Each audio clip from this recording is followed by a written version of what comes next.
Now, you may recognise my next guest from his previous appearances on The Weekly. Vicky, Barnaby, why are you two doing this interview anyway?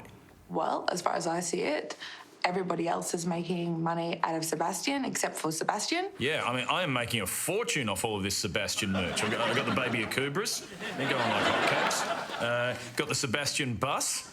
You can throw your whole family under that one, Barnaby. Would you please welcome Barnaby Joyce? Now, Barnaby, I will be honest, I'm genuinely surprised you're here. I'm starting to be rather surprised myself, Charlie.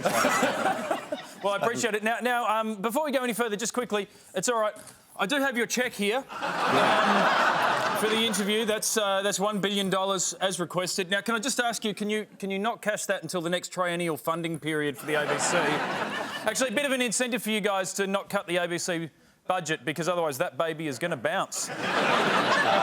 Yeah, well, let's hope we'll keep fighting for you. Make sure we keep you on air. Oh, I appreciate it, Barnaby. You're welcome. Now, your tell-all memoir, Weatherboard and Iron, came out today. Now, Barnaby, this was all dying down. Why write a book and start talking about it all again? Why? Because, Charlie, the book is not about... It's not a memoir about me. It's a memoir about trying to look after people who, in regional areas, are doing it tough, by people who basically are at the corner of society and have basically been... they're poor, in many instances they're white, their opportunities are not like yours, and we've got to come up with policy and something to take them ahead.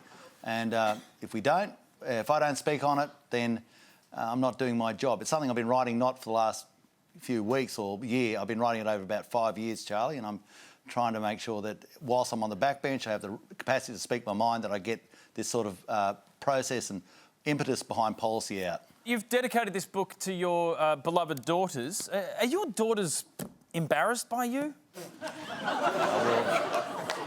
Charlie, I love my daughters dearly, and I love my son, and I think that what we've got to do is make sure we have a nation where their opportunities, if they live in a regional town, in a small town, are as good as your opportunities where you are, Charlie. Oh, I couldn't agree more. I would love for you to dedicate a book to me as well.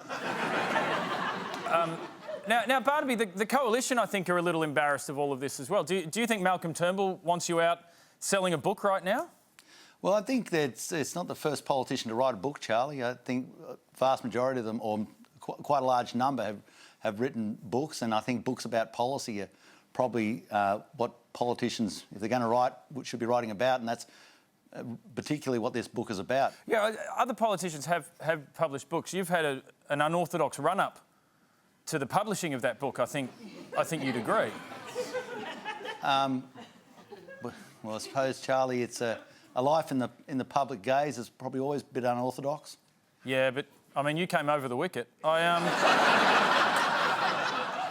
one thing I want to talk about the drought in a minute, but you are out there selling a message. You're selling policies again.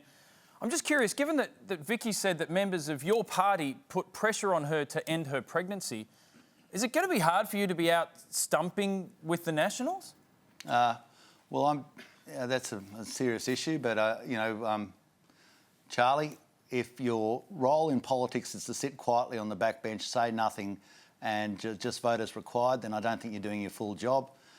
If you have a brain that has you should use it, and if you can push policy to make people's lives better, you should.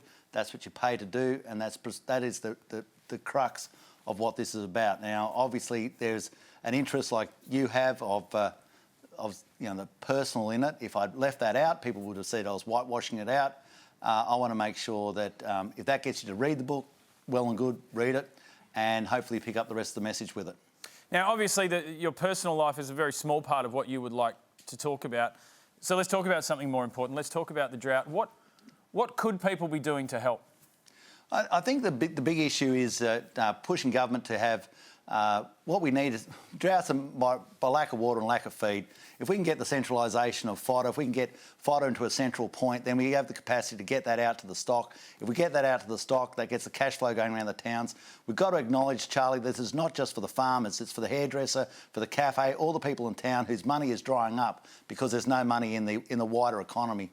And it's going to be bad for people in the city later on too, because food prices, if the drought continues on, New South Wales 100% in drought are going to start going up. We need to make sure that we deal with the issues now and the construction of things such as water storage so that we can better protect ourselves against droughts into the future.